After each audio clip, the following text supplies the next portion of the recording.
Hey guys, Desletter Magic here, back with some special Sunday spoilers from Throne of Eldraine, and they tell a little bit of a story. So, first we got Bartered Cow. It's a 4-cost 3/3 creature ox, which clearly they did not read the title. It's a cow. I'm from Wisconsin, and even I don't know the difference. I think they're two different animals. Anyway, that does appear to be incredibly unwise Jack trading his mother's prized cow for some magic beans, which it turns out was actually a pretty good deal, because they were magic. Although I've got to say, this might not be the deal of the century it looks like. That cow is literally glowing. It's either a wonderful trade, because the cow is radioactive, or the cow is also magic, and it's a little bit more even of a trade, possibly even putting Jack on the bad end of it. So this is the Jack and the Beanstalk story, in case you weren't catching on. But anyway, what the actual card actually does is when Bartered Cow dies, or when you discard it, create a food token. So I guess what they're saying is you can either discard it and trade it for some magic beans, which you could technically eat. I wouldn't really recommend it based on what they do. Or if the cow dies, you can just eat it. Beans or burgers? Well, I guess it depends if you're vegan. Vegans, by the way, are really giving alcoholics a run for their money when it comes to child abuse. Now, I've got to say, this card gets even weirder when you read the flavor text. So at the market, no one heeded Hilda's frantic mooing. I guess Hilda's the cow. The Fey curse was turning out even worse than she had feared. I don't remember the cow getting cursed in the original. I'm just saying. So a cursed cow traded for some beneficial magic beans. I take it back. Jack's hustling, okay? I don't know the nature of the curse, but good on him.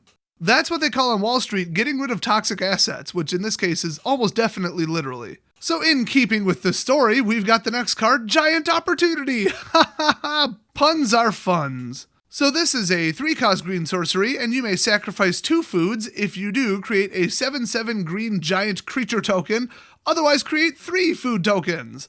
Now, if the giant is like your Jack, and then the giant is the giant, shouldn't you summon it on your opponent's field? Isn't the giant coming after you? Once again, they're trying, but clearly they're not trying that hard. So you can sack 2 foods, and if you do, you create 3 foods. I don't really get the reference there. Do you eat 2 beans and then throw up 3? And then the flavor text just confuses it even more. They look tasty, but best to plant them. Yeah, it's 3 beans, bro. Okay, I literally just ate a whole plate full of beans, and I'm still hungry. So apparently Jack is a powerful wizard who, despite not being able to remove the curse from a cow, can use beans to summon a giant under his control to fight for him, I guess. Well, in Baldur's Gate, you do have to go to more the divine set of magic to remove curses, so okay. So the third and final card from today is Tall as a Beanstalk. It's a 4-cost enchantment aura, and you enchant creature, and then enchanted creature gets +3/+3 and has reach, and is a giant in addition to its other types. Okay, now in the story of Jack and the Beanstalk, you have completely lost me. I do not remember this part, the giant beanstalk plant mech suit. That's a new one for me. So the flavor text says, he realized a bit late that he was supposed to plant the magic beans. Oh, I get it. So he ate them? Did they get planted or did they get eaten? Was it half and half? Who's this guy? That's not Jack. Jack looked about 8. That actually kind of looks like the guy who sold him the beans, but is this before or after? I almost want to buy the book just to find out what happened to the damn cow. I don't care about Jack or this guy. I care about the cow. So that's the story of Jack and the Beanstalk, I guess. It isn't, but they did say they're going their own direction with it, and I can appreciate that, although I don't know what the hell's going on. In the words of Wizards of the Coast directly, I'm paraphrasing, if you want to know anything about the lore and what's going on in the story of this entire plane, besides solely what is on the cards, because that is the only source they're going to give you, you have to buy the book, which is already out. It's only $3.99. It's literally the cost of a pack, but don't buy it because do not support this paywalling of the lore. I like the lore. I want to read it for free. They should already just appreciate the fact that I'm reading the lore to get more interested in what's going on. Maybe want to buy or collect more cards or my favorite characters or whatever. There's all kinds of Gatewatch individual Planeswalker fanboys out there, especially Grook, for some reason. But nope, they're going to paywall it. They're literally taking the marketing side of the product and paywalling it. So yeah, that ain't gonna happen. And I would get the book and then just give you guys the Spark Notes version of it in a video, but shortening, paraphrasing, and summarizing is provably not fair use. So I don't need to give Wizards grounds to sue me. I mean, as if I don't have 10 separate lawsuits worth of crap I could sue them for at this point. Business interference, discrimination, I could destroy their whole company if I really wanted to. But I don't have the time or money, but I don't want to give them any reason to fire back. So whatever, guess I just won't know what the hell's going on. By the way, I am obligated by YouTube's rules to delete any comment suggesting anybody get the book elsewhere, nor would I support that. So anyway, those are the 3 spoilers from today. I can't wait for even more. Just kidding, the set's already destroyed, Standard is already destroyed, and screw you, Wizards of the Coast. Also, there appears to be a near infinite combo with the cat and the witch's oven, and they both cost 1. Whoopsies. All you have to do is have amplified death triggers and a way to untap artifacts, which there's at least 3 of that I know of. So if you were to play that in a deck that can go get it pretty quickly and run Cruel Celebrant, Judy, Rising Populace, or Vindictive Vampire, yeah, you're just going to kill your opponent on like turn 3 with unblockable damage triggers that heal you. So, whoopsies. Should have playtested that one a little better, Wizards.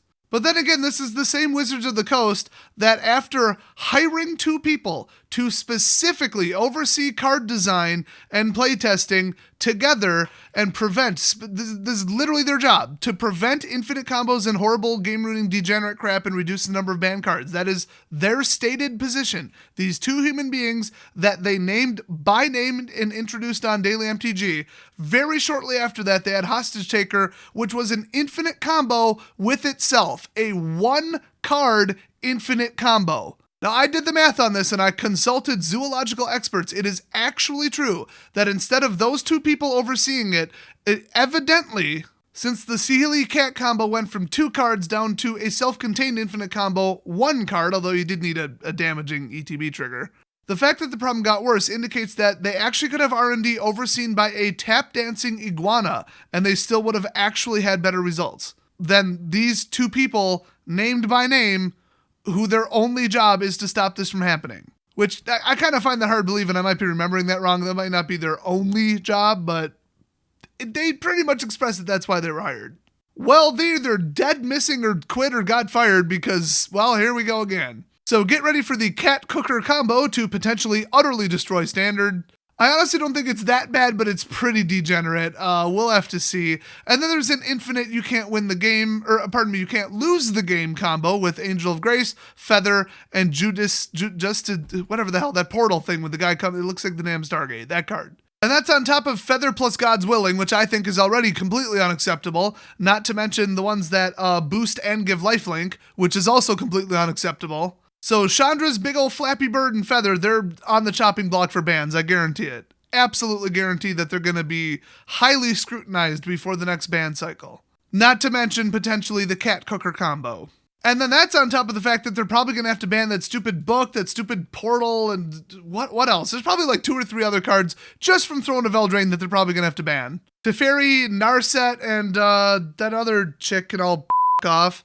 They're ruining Standard as well. And Mill just got an upgrade to about double the power that it is now, and people are playing that in the Diamond League. So that's going to be on the chopping block too. So awesome. It's always good when like 2 or 3 weeks out, people are already finding horribly degenerate combos in the set that's supposed to reset Standard to a playable state. So I'm really not looking forward to the release of this set, other than the pre-release, which looks awesome. So anyway, thanks for watching, and I'll see you guys next video.